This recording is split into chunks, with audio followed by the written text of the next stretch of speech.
So let us dance this night away. Oh, let us dance.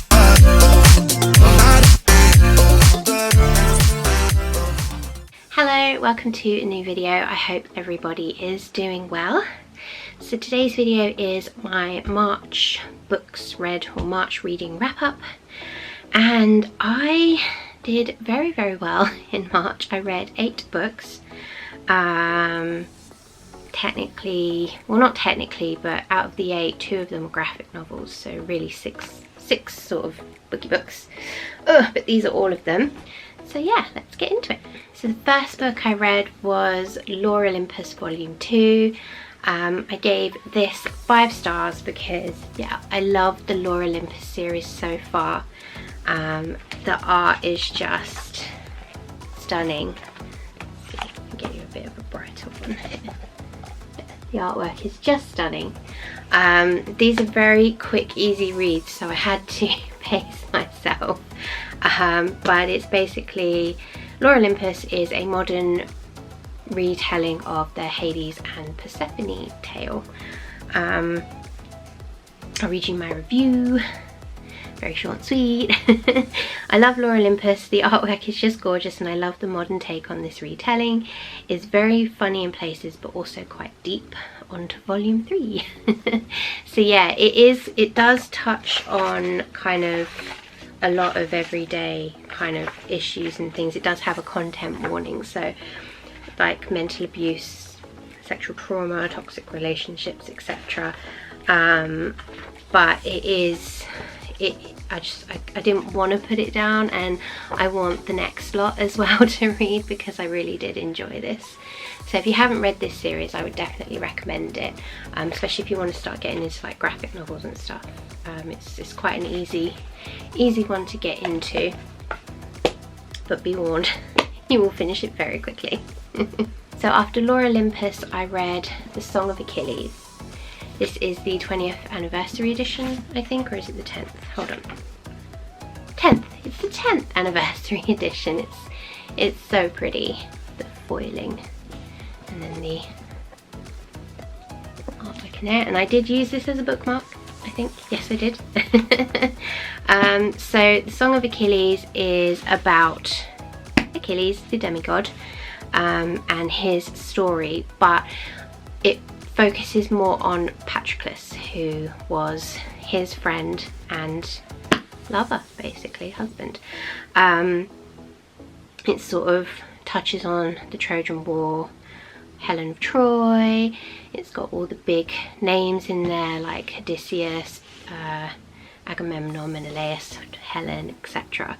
But it's all told from Patroclus's point of view, and how he goes from a boy who is not as loved by his father, so obviously he's always trying to prove himself, but he's quite weak in a sense, and something happens, and basically he gets outcast by his father, sent to kind of be a ward as such in Achilles' kingdom with his father, and they basically grow up together, they train together, and then obviously it culminates into the Trojan War. I went into this thinking that it was going to devastate me because that's apparently what a lot of people say. I really enjoyed it, I did. It didn't devastate me. I did get a bit teary towards the end, but it is very strong, it's very powerful. It is quite emotional at times, and yeah, it's sad, really, as most Greek tales are. I will read you my review. So I gave it 4 stars. What a beautiful story. Tragic as all Greek tales are, but beautiful. Reading about Achilles and Patroclus was just so pure. The love they had for each other, you could tell it was there without the sappy words or declarations. It was in the understanding of knowing of each other. I couldn't quite give it 5 stars as there were parts that made me not like this, but then again, it's a Greek tale. So I'm trying to remember what it is that I didn't like about it. I can't remember, to be honest with you, but it is it's typical, you know, ancient Greek tales, misogynistic and yeah, that kind of thing, but it is very beautiful and I did enjoy reading it. So sorry if I'm being a bit vague or whatnot, but I highly recommend it. I can see why people love it. So, and then the next book I read after that was Lore Olympus Volume 3. Again, I gave it 5 stars because I really do love it. It's starting to get more into the story now. We're sort of on the cusp of it because the ending for this book was like, oh, okay, now I really want to read the 4th volume because this is volume 3. I don't have a review for it on Goodreads because there's not much I can say about it. I must admit, yeah, 1 to 3, it is kind of very slow going. It's kind of like your soap opera TV, I guess, watching it all come together, but it definitely got good at the end because you're like, oh, and then that was it. So yeah, again, a very quick read, but I did enjoy it. Next up, I read Stone Blind by Natalie Haynes. This book, oh my gosh, this book gave me so many feelings and thoughts, and it definitely does make you rethink the way that you know about Greek legends and such, from what you've seen, like movies, etc. So Stone Blind is the story of Medusa and how she came to be, and obviously it has Perseus, I think. Is it Perseus in this one? Yeah. It's told from a lot of different point of views, which I actually didn't mind too much, because sometimes when you have too many POVs it can get a bit distracting and confusing, because I think a good example would probably be Game of Thrones. You're kind of reading all these different POVs and you're trying to bring the story together. This definitely works, because you sort of wonder at the beginning, why am I reading about this person? Why? But it basically all culminates and comes together, so it makes sense, hence why I didn't mind it that much. I was very sympathetic to Medusa and her story. It was very sad, and this book definitely portrays the gods as dicks. Basically, they are assholes. And us humans are just fleeting, not even a passing thought for them. They just like to play around with you. But yeah, it was very good. I did enjoy it. My review on Goodreads. This was definitely different to the other Greek tales I have read. I think this felt like they had passion and, for want of a better word, woe. Don't get me wrong, this was a sad tale and made me think very differently of Medusa and the tales we know of her. Natalie's version of the gods is they are all self-absorbed, thoughtless beings who care for nothing but themselves, and if you're a male, then congratulations, you've won life. But as a woman, man, it's even worse than what you know to be true or have read about. I felt so sad for Medusa and how she came to an end, but I will say the ending was perfect, if not bittersweet. We all know Greek tales are tragic, but this felt so raw and visceral, definitely thought-provoking. It would have been a 5-star, but there were things that gnawed at me. The multiple POVs at times had me confused because I kept asking myself, how does this tie in? But slowly it got there and I understood why. So yeah, kind of what I said before. The POVs can get confusing, but it definitely does bring it all together. If you want a Greek tale that isn't a tragic love story or a dramatic operatic tragedy, then I definitely recommend you give this a read. So yeah, 4 stars. Definitely recommend this one. It is definitely thought-provoking. So yeah, give it a read. I think I'm losing my voice. This is my 5th video that I'm filming at the moment. So after Stone Blind, I read Circe by Madeline Miller. I loved this book. This, you could probably tell why as I go into it, but yeah, out of all the others, I loved this one and I actually gave it 5 stars. So Circe, or Circe, is about Circe, who is the daughter of Helios, the god of the sun, who is a titan, and her mother is, I think she is a nymph or a naiad or something like that. Basically with Circe, we'll call her, she is not the most beloved of her siblings. She's not the most understood either. Everyone just kind of thinks she's not much. She's not got this special power or ability or anything like that.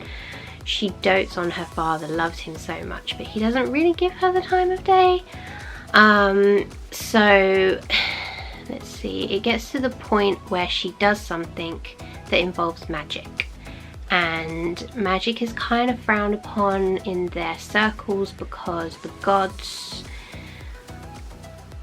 they don't want to see that side of the family getting too powerful, because as I said, Helios is a titan and there was the big battle of the titans and the gods where the gods overthrew the titans, and they kind of tolerate Helios because they didn't really want to destroy him, because they couldn't really destroy him, and also, you know, they don't want to kind of cause another war again.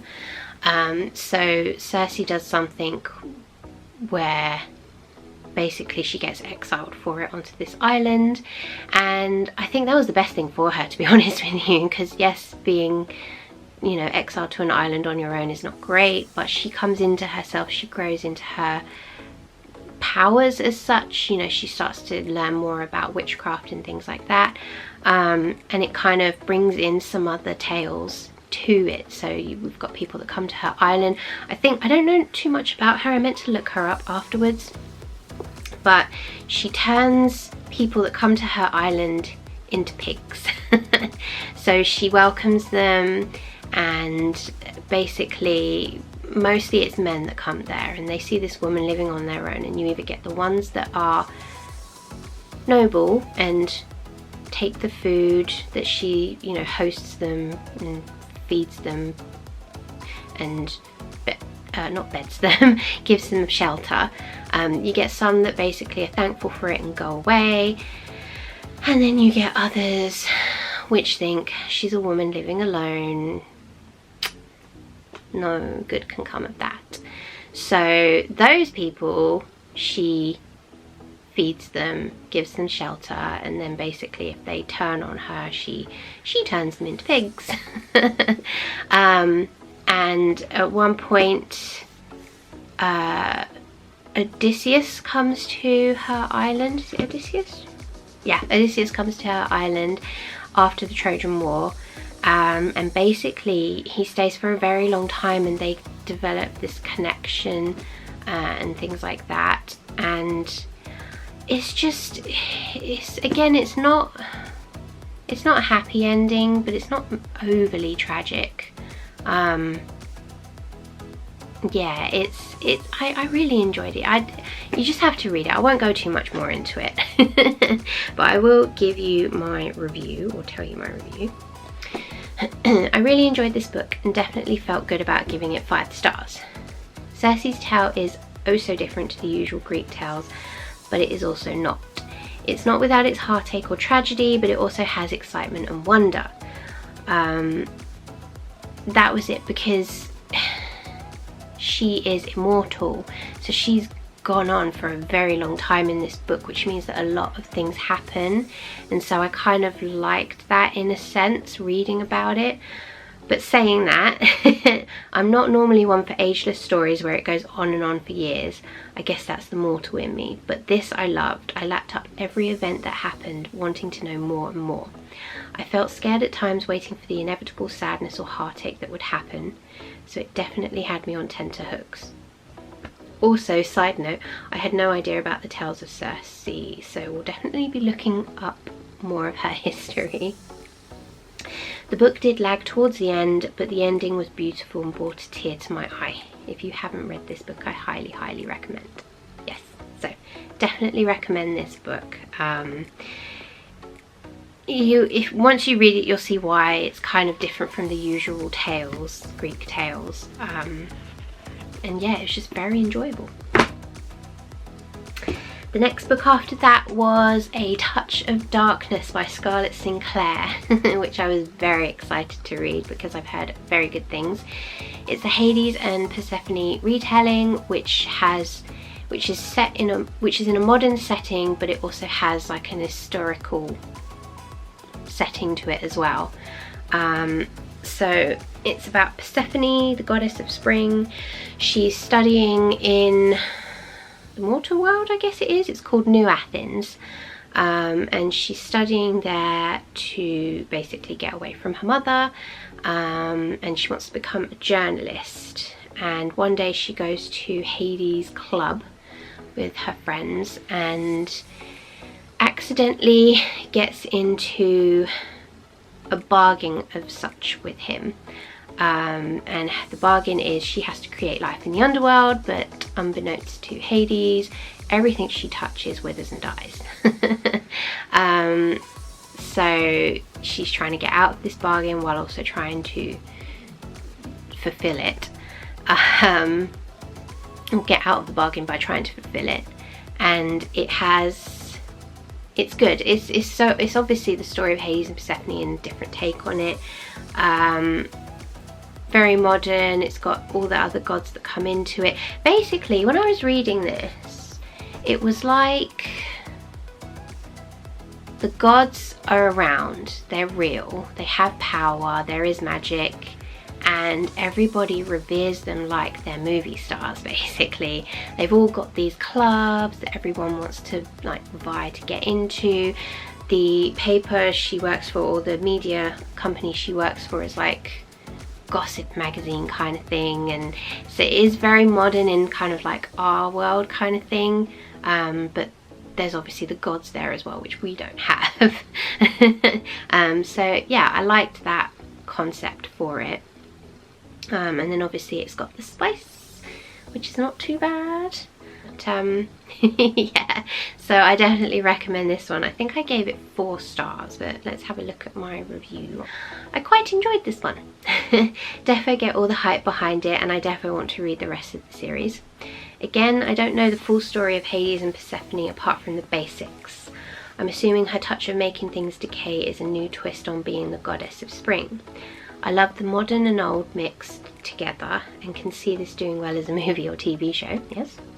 Persephone felt downright rude and arrogant at times, or is it just ignorant? But I love how she came into herself and grew as a goddess. Yes, her character development was pretty good in this first book. Right, so H&S is Hades and Persephone. Yeah, I think I meant to put Hades and Persephone, so but I put H&S's. Dynamic is fun and teasing, although feels a little toxic and too lustful at times. Persephone herself even questions if it's just lust, but hopefully there is growth further on in the series. Hades, I kept visualising his short hair and not with a ponytail, and when I read about his beard later on down the line, I was like, what? Yeah. It's the same with like Kingdom of the Wicked. Wrath is a brunette, but I imagine him as blonde with long hair for some reason. Overall, a decent retelling. The spice was 3 chilies. After A Touch of Darkness, the next book I read was Electra by Jennifer Saint. This was a good book, although not as good as all the others I've read previously. Definitely a Greek tragic tale from different perspectives, which all tie the Trojan War in together. So we have Clytemnestra, Cassandra and Electra in here, and Clytemnestra is the sister of Helen of Troy, and she married Agamemnon. Cassandra is a princess of Troy who is cursed to see the future, and Electra is the youngest daughter of Clytemnestra. And she is basically a daddy's girl, so she loves her father Agamemnon very much. And so they're all different POVs. It starts from when Helen chooses Menelaus as her husband, to the Trojan War, to the end of the Trojan War. Sorry, I'm quite, I don't know what I'm showing you, Barry. I'm quite uncomfortable, so I need to shift a little bit. So yeah, the different POVs, I didn't mind it. It wasn't too many people. It's sort of back and forth a bit, but I think the one I connected with most, I guess, was Cassandra. I felt so bad for her, bless her. She wanted the power because her mother was blessed by Zeus. Was it Zeus? No, Apollo. And she gets visions. And so Cassandra was like, oh, that's amazing. I wish I could have that same gift. And so she kind of devotes herself to becoming a priestess in Apollo's temple. Apollo visits her and she's in awe of it and everything, but Apollo comes to basically take something which he shouldn't from her, and she kind of declines him, which angers him, and then he gives her this gift of the future, but it is horrible. It's horrible, agonizing pain. People don't believe her, and she's kind of like an outcast, but they don't really, you know, ship her off anywhere or anything like that. They don't desert her because she's a princess. But yeah, her tale is just so sad. Clytemnestra, I was sort of half and half with her. I get why she was the way she was. Basically, she's waiting for her husband Agamemnon to come home from the war, because before the war started, to get the Mycenaeans and Greece off to Troy, he sacrificed his daughter Iphigenia. He sacrificed her to the gods, which Clytemnestra thought she was bringing her daughter to marry Achilles, and so she vows revenge on Agamemnon. And then Electra is obviously, she knows her father, she's grown up a little bit with her father, but then she's grown up in the 10 years waiting for him to come home. I wanted to give this 4 stars, but it dragged so much towards the end. I know the end goal wasn't the fall of Troy, but the story of Electra. However, having intertwined the stories of these women so intricately, I expected more. No, I didn't expect a happy ending. It's Greek tragedies, but it just felt so flat. I enjoyed up to part 3, yes, it's in different parts, recounting Electra's story, Clytemnestra's, and Cassandra. I think out of all the 3 women, I felt the most for Cassandra. To me, she felt like the most wronged and suffered of them. Yes, regardless of Clytemnestra. I think to not be seen or heard hits that much harder for me. I enjoyed reading about Troy and the build-up to the Great War, an interesting take for sure. Not my favourite of the month of ancient Greece books, but I'm glad I read it all the same. So yeah, it was a good read. Just not my favourite out of all of them. However, I still would recommend this one. And then the last book that I read in March was Percy Jackson and the Lightning Thief by Rick Riordan. I managed to squeeze this one in. I read it in a day or 2 days, and I quite enjoyed it actually. Leaning against the bookcase, whoops. It is another modern take on the Greek gods, etc. We have the modern world, and we have some of our kind of demigod kids who basically we follow the story of Percy. Sorry, squeaking noise outside.